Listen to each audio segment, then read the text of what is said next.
There we go. We're back again. Hello. It's just me and Mal today, me being McKenna. And me being Mallory. Exactly. Laura is off on a family adventure, and we love that for her. We do. Where's the family adventure? Texas? Texas. That's what I thought. Can you hear Fitz drinking water right next to me? No. Oh, he's lapping it up. Wow. Maybe the mic will pick it up and the listeners will have a, I a know. nice I was little hoping that they would get to hear. Douglas is like going after his paws back here because he has allergies, so Oh, there's a lot of dog background noises. dog energy. Yeah. Well today it's just us gabbing. Isn't that just every episode? It's just Yeah. us, Gavin, Yeah. Yes, taking you I into our personal conversations, but recorded. but recorded. I was about to tell Mal this before we started, and I figured I'd wait, but I've been itching for another kind of a little bit more of like a juicy update from all three of us. Like, I think we do a Mhm. pretty good job at being as vulnerable as we possibly can within our comfort level. But you know that episode when we were like things that we're scared to tell you kind of thing? I've been itching Mhm. for one of those because I feel like we've all had some bigger, maybe like beneath the surface level realizations or experiences recently that could use a little bit of a, I don't know, airing out, so to speak. Yeah, that What do you sounds think good about to that? me. I mean, I feel like you guys have more things than me, so I'm excited about that. hmm And by the time this episode comes out, Mallory will be in San Francisco, which is Yeah, I will. amazing. I'll be at day one of my conference. Day one of conference. What is the conference about? So it's the NASPA conference, which is the association that oversees student affairs professionals, and it is the health promotion conference. So it just is for anyone who's in the well-being and health promotion field of student affairs. So what I Cool. do, So, literally. are you the only one from GW coming? Hmm. Okay. Yeah, I had to do a whole professional development pitch to get them to pay for it. Wow. But you did it. Mhm. I did do it. I mean, but they're not paying for housing, so Well, good I did thing that tell you them that have, I would stay with my friends. yeah, good thing that you have a house here. Fitz, do you need to eat right now? I can't hear Okay. him at all Okay, good. But yeah, no, I'm excited to see you in a few days tomorrow and tomorrow. then see Laura and see my hmm mom hmm and go to this conference. I also can't remember the last time I was in San Francisco. Really? Well, yeah, I mean, I guess why would you go? Yeah, I mean, like I've definitely been multiple times, but like I'm really struggling to think of like the last time I was there.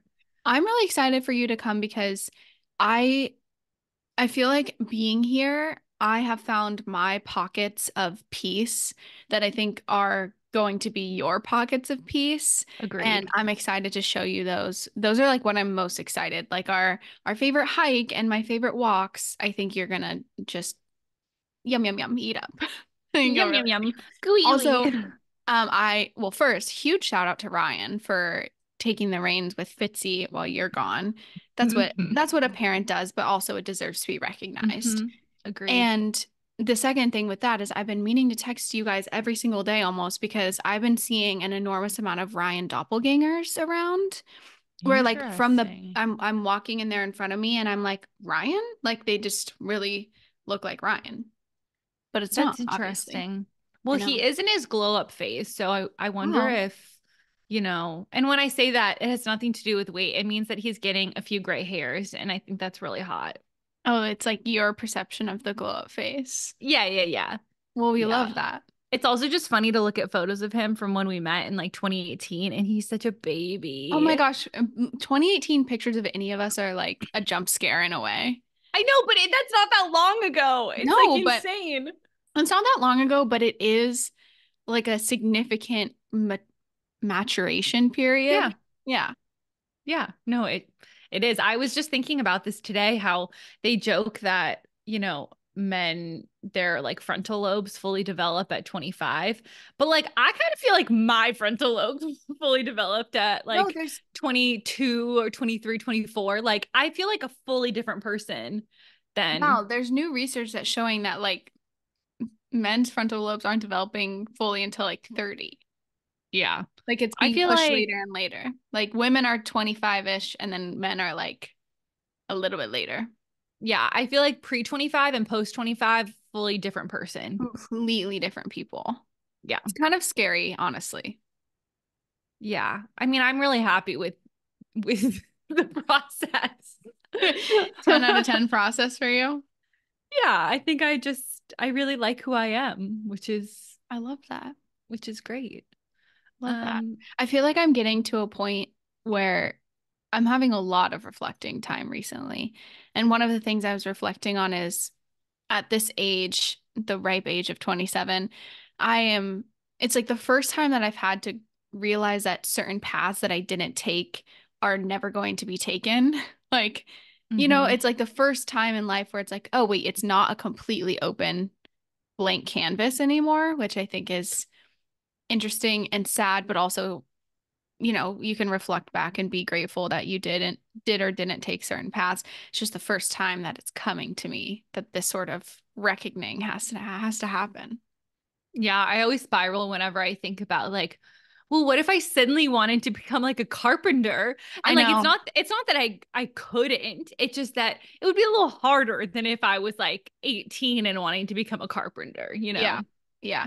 I felt kind of this way when Michigan played in the national championship, and there's a Michigan bar in San Francisco. And so Laura and I had gone to the Michigan bar for the semifinal game, the Rose Bowl game, and also the national championship. Because you're a And big sports person. Yeah, I I am a you big love sports fan. football. Yeah, I do like football. Yeah. Are you making a joke or are you being serious? I didn't know you liked football, but I mean, I do think of you as a sports person. Yeah, I do. I like football. I would never like sit down and watch a game on my own if it wasn't a team I didn't enjoy Yeah. watching. But I love college football. I don't love professional football as much. I think college football is really fun to watch. I think high school football, like good high school football, is really fun to watch. Um, but also that's just partly because it was my whole childhood. So, Yeah. um, but anyways, I was like for a second in the Michigan bar, I was like, wow, it's like so cool that Laura got to have this like big football school experience because I was so close to doing that in when I was applying to schools, and it's just like never happened with like a lot of, for a lot of reasons. But um it's kind of like wild to think about that. Yeah. I mean, I just always just assume that Michigan is the school, that Michigan is my school, Oh even yeah. though I didn't go there. It's just Yeah. like I've adopted it, you know? Yeah, it's like yeah, a step an adopted school. You don't have to have a degree from Michigan to be a Michigan Well, in alum. McKenna, I am a lifetime member of the Alumni Association of the University of Wow. Michigan. So, Wow. for all intents and purposes, Yeah. I'm a loyal Michigan fan. Yeah. There you go. The other thing I was just going to say about post 25 is that I feel like my intuition is so strong. And it's not like it wasn't there, obviously, before, but I think part of it is like an awareness that you have developed in me, but also That I just, have or you? yeah, like I feel like you gave me the language to Oh. put to words what I was feeling. Oh wow. Um, but I also just feel like I've gotten a lot stronger and more in touch with that Yeah. recently. Yeah. I also think like thank you for saying that, but I think that it takes, I could bring up many different trailheads of conversation, but it would take you to walk them, you know? Wink wink.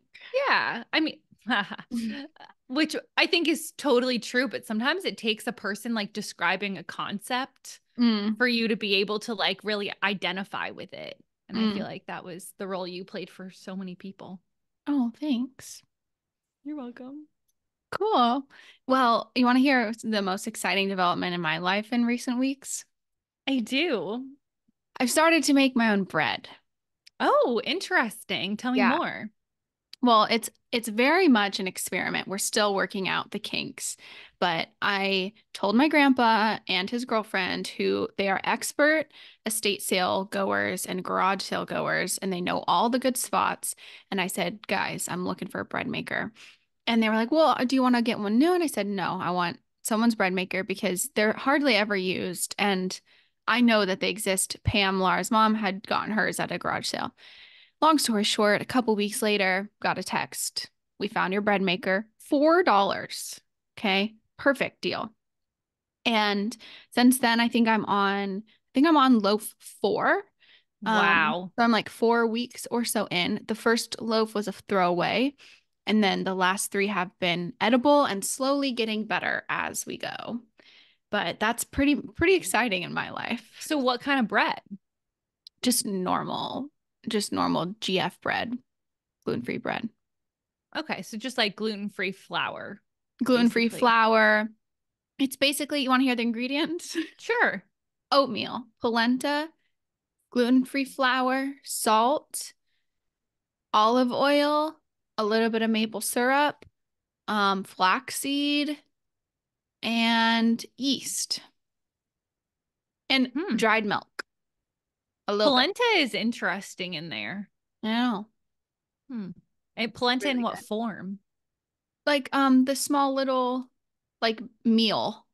Okay. Mhm. Yeah, you'll. Very I'll maybe interesting. I'll wait until Sunday and you can see me make a batch.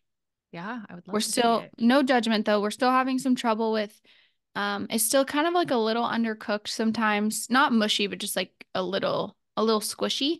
Um and then also I'm having trouble getting it out of the bread pan without it breaking. Mm, So okay. those are my issues.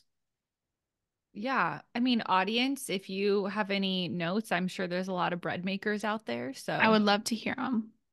yeah, I'd any love it. advice would be greatly appreciated. Yeah. That's exciting. Yeah. The main That's life it. update is making Yeah. bread. Yeah. Oh, and I'm ready to go for your book club. I have to go pick up my book today or tomorrow Mhm. at the library, so I'm pretty excited about that. Yeah. I had to buy it because I was 102nd on the wait Oh list. my So, gosh. yeah. Dang. But I ended up buying Fourth Wing, the first one, because I Oh, there loved you it go. so much. I just wanted to own it. And I also want Ryan to read it. So, Ryan would really like it, I think. well, he's 3 chapters in and he keeps being like, I'm just not sure I'm a fantasy guy. And I'm like, I need you to give me 6 chapters and then we'll talk. So, Fourth Wing to me is the book that is written for people who are not fantasy yeah, readers.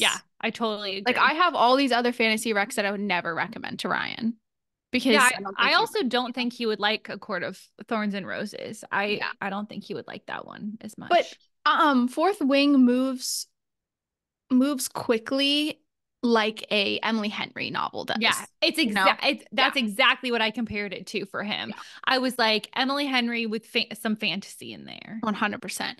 Wait, have you Um, started Iron Flame yet? no, I'm like 50th on the wait list at the library. Oh, No, I'm literally I'm still waiting for Mist and no, what's the one after Mist and Fury? I don't remember. Yeah, I'm waiting for that one too. So we'll see. Dang. The Well, live Arlington is like really so up in this fantasy stuff right now. yeah, you do live in a very like area where a lot of people Yeah. would know about this. Yeah. Yep, yep, Yeah. yep. Yep. Oh well. Well, I do own Iron Flame. So That is notable information. when you're here, you I can put probably those will finish speedy, it in yeah, like speedy five eyes to days. work. Oh my God. That's so funny. Um, so I read one of your book recommendations, Yeah. which was On Our Best Behavior, set The Seven Deadly Sins and the Price Women Pay to Be Good Hmm. by Elise Lowen, I think. Lowen. Yeah, I wasn't totally sure how to say it. Which I have to say, I was a little skeptical at first because she worked at Goop, I know. but by the end, I was sold. I found Um, out she worked at Goop mid reading it. So imagine my surprise. yeah, see, it colored the first chapter for me because I was like, I'm not sure I can read this, but I feel like, yeah, I the book was a little bit to me like preaching to the choir, Yeah. where I was like, yes, I love all of this, but I'm also like, I feel like I know most of it, but there Yeah. were definitely some very impactful parts. So for listeners, you're welcome to read this book, but nothing I say is going to ruin it because it's not like a fiction story. Um, Basically each chapter is a different like a different one of the seven deadly sins. So let's see if Mallory can name them. Oh boy. Unclear. Okay, sloth, which is like quote unquote laziness. Hmm.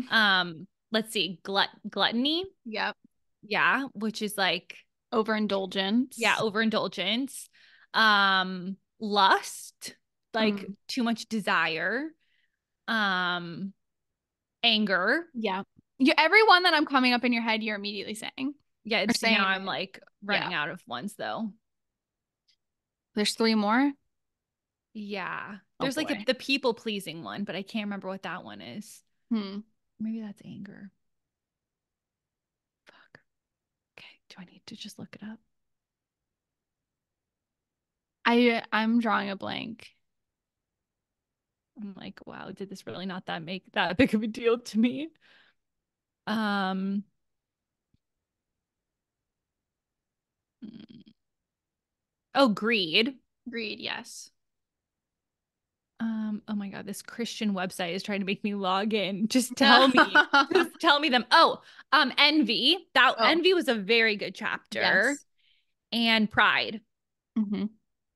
Yeah. But then the last chapter is on sadness, which Elise argues is should be the eighth, like, or not like it should be the eighth deadly sin, but that it kind of turns out to be that in our culture. So each chapter is a different focus.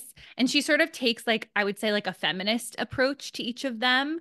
And It's kind of like how each of these has been imposed on women to control them. yes, and she's very good about giving her own life examples. Like I feel like her life story is weaved through the book. Hmm. Um I I will just say a few like takeaways from it. I feel like the envy chapter was really interesting because I think I've realized how much guilt I have around envy and being envious of people. Um and like her framing was that envy is a trailhead essentially to help you kind of see what you want, and rather than feeling envy and just like being upset about it, use it as a way to get more information about you and what you're interested in. And thought that was really interesting, though easier said than done. um and then the anger chapter Yeah. was probably my favorite I like the anger chapter because too. well, I put in my newsletter this week, I think from the anger chapter, basically she had this whole set of research about how like withholding anger or not expressing it, there's a lot of research that is showing that it's impacting our health outcomes, which makes Hmm. sense if you think about it. If we're like constantly having to tamp down our emotions, that's going to impact our body's ability to like process and like function normally.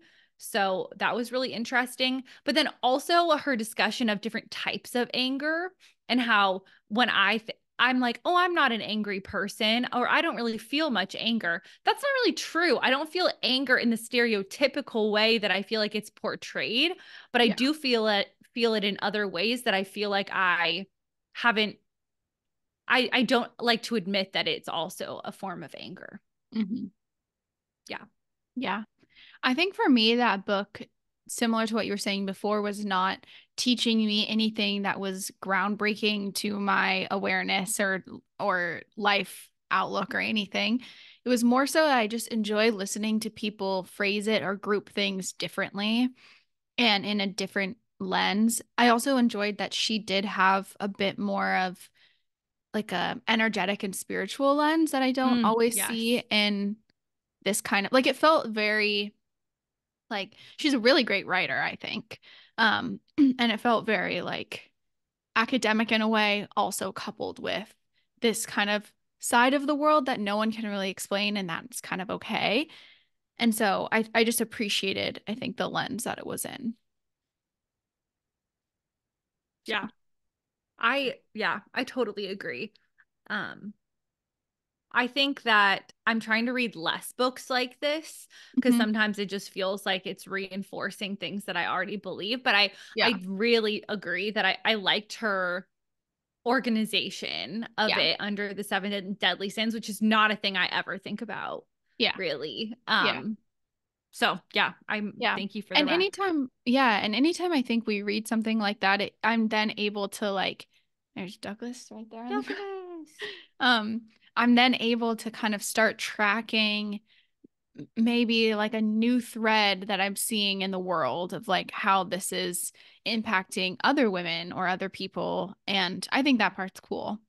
So, yeah. I'm also, to kind of throw one back at you, I am maybe a third of the way done with one of your recommendations. And I'm going to completely not remember the name of the book right now. But it's the one from the Yale professors, Oh, life worth living. Life Worth Living. Yeah. Yes. And I've gotten in kind of, so actually this is relevant. I After moving here, I've just been like, oh, there's so much to talk about.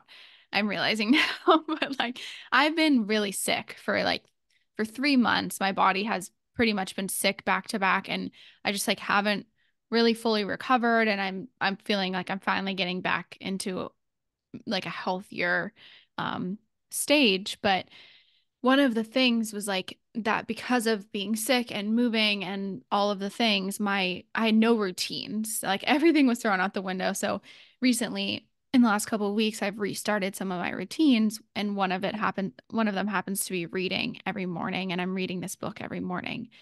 For like 20 minutes. And I'm really enjoying that because then I get to do the chapters are perfect for that length. And then I do like my little reflection questions, and then Mm-hmm. we move on for the day. But I do kind of feel intimidated by the book because I would describe myself as a pretty big thinker in terms of like those big life questions. And some of what they they are saying or maybe how they're portraying it is kind of hard for me to grasp. And so I think that this is going to be a book that I need to reread. Yes. I was my mom and my stepdad are reading it together Oh, and I think I want to buy it because I like really wish I could like annotate yeah. it. I think that would be really helpful. I also feel like it's like a once every 5 years read where it's like a really good check-in book. I feel Completely. like one of the questions that has like stayed with me is like at the end of your life, like who gets to decide if your life was worth living? And like it's easy to say me, like I'm the one, and that is the true for a lot of people, but there are a lot of very religious people that the answer is not them. And Mhm. then how does that impact the way you live your life? And you know, yeah, there's so many of those questions that are really big and Yeah, they're huge. yeah. Yeah. And sometimes I feel kind of bad because it'll be this massive question and all my response feels so simple. But Yeah. then I find myself, not that I haven't thought about this question, it's usually something that I've thought about at length for many years. And I've kind of just ended with this answer that is really simple. And I find myself judging that of being like, well, if I was taking this class, would this be sufficient to turn in? Mm, and and then kind of being like, but wait a second, I've done years of work around this yeah. topic, and this is the most concise simple way that I can explain it, or my beliefs, or my whatever it is. And so noticing that in myself and tracking that has been quite fascinating. Yeah, I'm also very curious to see because my mom just started it like at her phase in life because Mm, she's doing it, right before retirement versus doing it at like 27, 28. I think it's going to be really interesting to kind of see the different takeaways yeah. from it. So, yeah, Oh, it's a good one. yeah, that's cool. um can we switch topics? Yeah, yeah, please. I have a couple things to tell you about, but one of them that I think you're going to deeply relate to is that I told you I had a bit of a work meeting where we were going over some areas of improvement and, areas that we're doing well in and all the things. And leading up to this meeting, I was feeling so anxious about it, not because I'm scared of criticism. I just anything less than perfection sometimes feels like the world is literally ending. And I've been thinking about you all week as I like prepare for this meeting. But there is even like broad team notes or broad team observations I that I was listening to. It was so funny how immediately I applied them just to me. I was like, "Oh, maybe Mhm. maybe my boss included this for a broad team conversation because secretly he wants to call me out for this behavior," which is like so ridiculous. And I was Yeah. just noticing that the spiral going on there, and we went through the meeting today, and as a group we touched on everyone's. And when it came time for mine, I was like, one of the things that it was like area to improve on is just like continue trusting myself and making the decisions for the business and whatever. And I kind of had a group share and I was like, listen, guys, like my what I want to remain accountable for is that moving forward, like if I have to go dark on my comms for 2 hours to like get these systems in place, my brain is like not allowing me to do that because I need you guys to rely. Like I want you to rely on me and I want to be reliable and I want it's like very important to me. And so it was interesting how it was like my reliability and need to feel that was actually kind of like harming some parts of my work, and how one of my like essentially other boss was like, I'm actually mad that you respond so quickly. Like, Mm. and Oh, I have so yeah, many I thoughts. know. And it's just such an interesting, and this just happened like a few hours ago. So I'm still processing it, but I was really proud of myself for being like coming to them and saying, this Hmm. is my insecurity that when I go dark here, you think that I'm Yeah. taking a nap or I'm ditching my workload or I'm not there for you. And in reality, I just need to not be distracted. And like even right now, I feel like my voice is like, because it's scary. And it's scary to say what I need to be accountable for is like I have to work through that discomfort. And I need to voice to you guys that that's not my intention and that this is a really important value of mine. So it was just funny. I just feel like perfection and reliability are so tied Ugh, yeah. because it's like what I'm hearing you say is that you want perfection in both like spaces. You want to be able to be like communicative and reliable all the time in that space, but you also want to be able to be perfect in creating the systems. And you can't do both, really. Mm-hmm. And so it's like you're setting with those expectations of doing both perfectly, you're setting yourself up for failure, Yeah. which then feels like shit. Yeah. Completely. Yeah, we had our unit retreat on Tuesday, or like our team retreat, and we read this article called Your Email Does Not Constitute My Emergency, which is Hallelujah. yeah, which is a great Adam Grant Yeah. article that I highly recommend. I think it was in the New York Times or something like that. And his philosophy is that email urgency has gotten out of control and how, we are it's not that even expectations have changed. It's that we are putting expectations on ourselves to respond quickly. It's like to your like kind of boss's point. Like when someone responds to me within 10 minutes, I'm like, you didn't need to respond to me that fast. Like, don't do that. But to them, they were probably like, oh, well, I'm going to respond right away because I want to seem reliable. Um, and so Adam Grant was kind of joking that whenever anyone responds with a sorry about the delay in this email, he responds and says, apology rejected. They're like, do not worry, which I have been kind of appreciating the concept of. But Yeah. email communication, because it doesn't have body language and because it's in this like traditional format, I find it very hard to not feel like I need to like immediately respond to a Yeah. message. And I have a really hard time distinguishing priority in Mm. emails. Like Mhm. if I have any emails, then I'm like, even if these are not important, I need to respond to them. Yeah, I struggle with that at the end of the day. Like, Okay, I want inbox zero at the end of the day, Yes. which is But inbox literally zero impossible. scam. Yeah. Yeah. And the one component of my job that I will say is tough with this sometimes is that I am client and customer facing. So Mhm. it's not like internal slow emails. A lot of times it's like direct customer Yeah. support.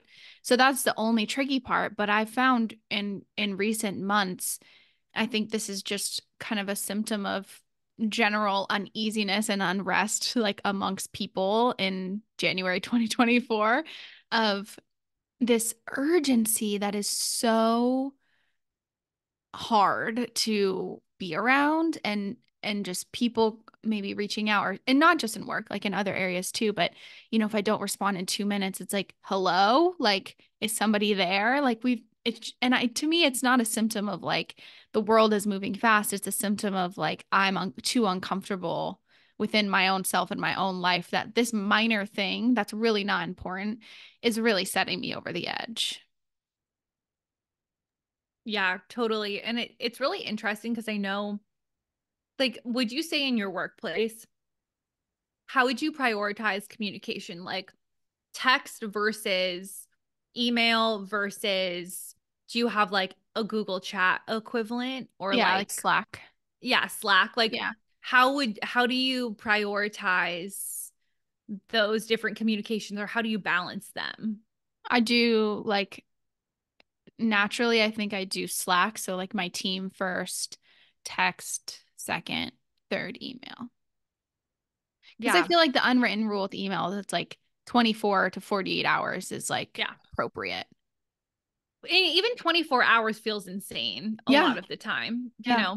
like there are emails from before I went to Chile that I haven't been able to respond to Yeah. because I came back from Chile with like 300 emails and 100 of them had action steps associated with them. And so that's not going to happen.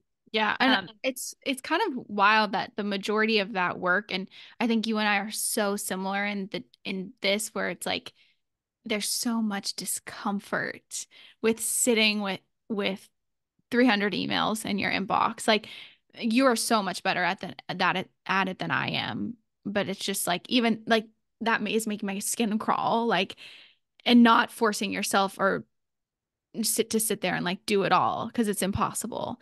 And in reality, like people can wait. Neither of us work jobs that are life or death.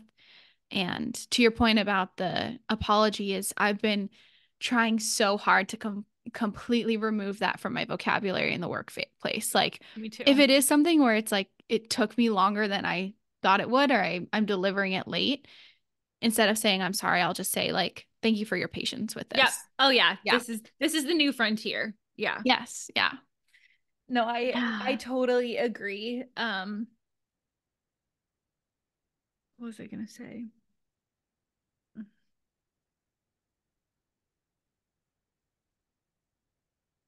I don't know, but um just that I do feel like there is an emotional difference between most of my emails are internal, like there are Mhm. other people at GW, and that does make it a little bit easier. Like, at 5 p.m., I'm like, these people, I can get to Yeah. them tomorrow. Yeah. But I think when I was working in group fitness, that was very much a space where, if a client or a patron emailed me, like I was fewer than 5 hours Yeah. usually Yeah. response to them.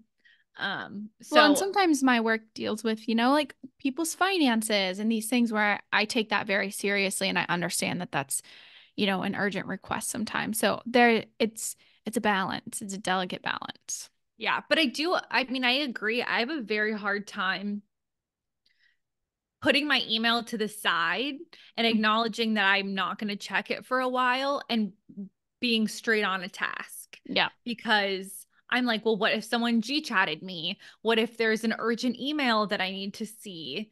Um, so I've been trying to be better about like focusing on one task without being distracted by like the reliability Yeah. aspect, but it's really hard. Yeah. I've been really this is like probably the most boring conversation anyone has ever No, I think You people will guys be want to able hear to how we relate to manage our this. inboxes? Yeah. Because we can get I that next. Um, but this, have you heard the concept of like eating the frog? don't think so. It's kind of like find the time of day where you like eat the frog, where you do your hardest task, like where it's like this is like my most annoying thing that I need to do and I don't want to do it, and figuring out when in your day that works. So like for me, like it's I need to do it first thing because then it's just like otherwise it's hanging over my head in a way that's not productive. But I've been starting to do that and also just normal tasks by just setting a 20-minute timer and noticing how often my awareness flips to like I'm working. Oh wait, I forgot to buy Douglas's food. I'm working. Or wait, I forgot to do this. Like, and having the timer be like after 20 minutes, I can do all of those things. The But before that Pomodoro goes off, method. the what? It's called the Pomodoro method. Oh, there you go. Yeah, 2010. Do you like set a timer for 10 minutes afterwards? I do 5 usually. Okay. Yeah, 25 Yeah, 5 or 25 whatever. yeah, We That's what we tell students to do in terms of time management. yeah. It's honestly a really helpful tip because It's how our brains you work. do four It of those, yeah, and then Mhm. you take a longer break. That's It's literally how it amazing. works. Yeah, it's hmm perfect. Sometimes it is like hard to get the motivation to start it, but once you start it, it's like I'm flying. Yeah, so Fuck Wellness is now a professional development podcast. So welcome to the new series. We're gonna write a self-development book about like I almost said productivity. Honestly, that would be hysterical. Pivot, We completely rebrand. a rebrand. Dang. Um, wow. Wait, I'm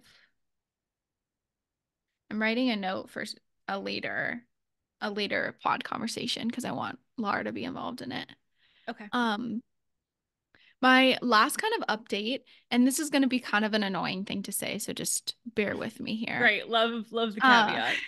and it's annoying for multiple reasons. One, because there have been some things happening in my life that are not um I'm not ready to share on the podcast. I don't know if I'd ever be ready to share on the podcast simply because they involve they involve other people and it's very intimate. And so I don't really know if I want to go there, but it's also unfair because Mal hasn't been updated properly on all of this. So I'm about to say something that's a symptom from this that's worthy and relevant to talk about, but unfortunately, there's not enough background to give you guys. But um for the last like couple weeks, something like pretty fairly traumatic happened to me. And for the last couple weeks, I've had a really hard time with the symptoms of that. And watching my body go through this process has been really fascinating because I've like seen it like literally real time process something big and scary. And for like 7 or 8 straight days, I was waking up um a ton throughout the night. And probably for like 4 straight nights, I was waking up once or twice every hour. Wow. And I was waking up. My nervous system was so shot that I was waking up and getting up and standing up and getting out of bed and walking around the house. Cause I was like, I was waking up with the like, you need to run, like coursing through my body. Wow. And this was a few of the nights where our friend Carolina was here staying with us and she was sleeping in Laura's bed. And so Laura was with in my bed. And so it was interesting to have someone kind of like watch that with you. Like, because normally it's just me. And then the next day, I can kind of brush it off, be like, oh, it was a bad sleep. But with Laura there, it was like, I was waking up and like leaving the bed, like kind of ridiculous. And it was just funny because, for many days I was like, I don't know what's going on with my sleep. Like this is so weird. And finally, and I just was also just like in a bad mood and kind of being like more defensive than normal and way more sensitive than normal. And it was just interesting to like be like, I don't know what this is. Like these are weird things that are happening to me. And now a little bit more removed from it, basically being like, holy shit, like my body has been working overtime to like let this run its course in my system. And one, I'm just grateful that I've gotten to that place because I think for a lot of my life, this was happening, and then whatever the experience was just stuck in it in my Yep. body. Shut down. So Yeah. totally shut down. It was like not safe to process. And so I'm grateful that I'm processing. But also it's like our bodies do weird things, like really, really weird things. Yeah. Yeah. Yesterday, I mean, I texted you and Laura this, but yesterday I was in one of those weird moods where I was pendulum swinging from literally emotionless, like apathetic, emotionless, to like on the edge of tears, like could not hold back my emotions. And I mean, I think a lot of it was like menstrual cycle related, but it's just like it's sometimes weird being in your body knowing that things are happening in there and you're like, shit is being processed right now and things are happening and I'm not fully privy to them, even though it's in my body. Not in Yep. like a bad way, even. Yep. It's like the guys are doing their work in Yeah. there. It's No, kind of funny. 100%. Yeah. One of the nights last week I was on my period, and I actually like don't like saying on my period anymore. I've started to say just like I was bleeding. But that Mm. feels like really I almost like was like censoring myself for our podcast. Like I was, you know what I mean? I was like, is that Mhm. appropriate to say? And I was like, wait a second. This is my fucking podcast. This is our podcast, Yes, McKenna. we can say whatever we want. Anyways, I was bleeding and I was sitting on the couch and Laura put on a playlist that reminded me of Colorado and I was sobbing, sobbing uncontrollably. Like, I'll have Laura send me the videos and we'll post them on our Instagram because I think they're hilarious. But like in the past, I would have been like, "Oh, I can't cry." Like it wasn't even tears, it was like full like body racking sobs. Um, but like it felt so good to get it out. And then yeah, it happened any sort of feeling that I had that week, it was happening. Like it happened when oh, it happened when I saw one person who won a Golden Globe or something. I like all of a sudden started sobbing. That was the next day. And then this is like once again not TMI because we can talk about this stuff, but one of the days I had an orgasm and then I also started sobbing. So it wasn't like it wasn't just bad. It was like any feeling of emotion at all. I was like I was out of it. Yeah. Yeah. So when you texted that yesterday, I was like, I can relate. hmm Yeah, the last time I've sobbed was when I was ill in Chile. Ugh. I haven't Ugh. sobbed that hard in years. And Yeah. doing a travel day like you did, being sick, is horrific. Yeah. Horrific. Yeah. Also, okay, last funny thing and then we can wrap. Um so I I've already seen the Barbie movie. But Ryan and I watched it again on the plane together and Hmm. then weirdly, I think because of the Golden Globes or something like Liz Plank wrote her thing about the Barbie movie. She wrote her Oh Substack yeah, on because it. that comedian made jokes Yes. about it. Yeah. Yeah. And Ryan read something that Liz Plank wrote and he came up to me and he said, Mallory, Liz Plank, I read her piece and I think the Barbie movie makes sense to me now. And I was like, explain. And he was like, it's not about women, it's about men. And he was like, it's about men like finding themselves and realizing the patriarchy isn't serving them either. And like realizing that vulnerability is like important to them. And it's actually not about the women at all. And There you go. I died. Liz So Plank's doing what she does I best. was like, yes. Because I was really, really mad at President Obama for not putting Barbie on his favorite movies of the year. And I Oh. wanted to sit down with that man and say, I think that you don't understand this is about men, sir. Because Yeah, call him up. I think that he would, Mm. see my side of the story. But anyway, Also, I thought that was listening so funny. to Margot Robbie and Greta Gerwig talk about like that movie is some of the most interesting conversations I've ever listened to. Yeah, I I know this is not a popular opinion, but I think it's one of my favorite movies of all time. When Why I is that watched not a it popular opinion? I don't know. I I feel like think people have people very loved strong it. opinions. I don't Everyone know. I've talked to, every woman I've talked to has loved it. Yeah. Yeah. I mean, the second time I watched it, I was like, this movie, the music, if you just the music alone makes it an amazing movie. Wait, has But Jean seen it? yes, Okay. yes, she liked it. Yeah, I think a lot of the jokes were much more millennial Gen Z Mhm. jokes. So I think some of the jokes went a little bit over her head, but Mhm. um, yeah, like the beach them off. Like I don't think, like I think some of that maybe we would get more than they would. But honestly, watching Barbie again, I was like, this is like such an incredible movie. So Really good.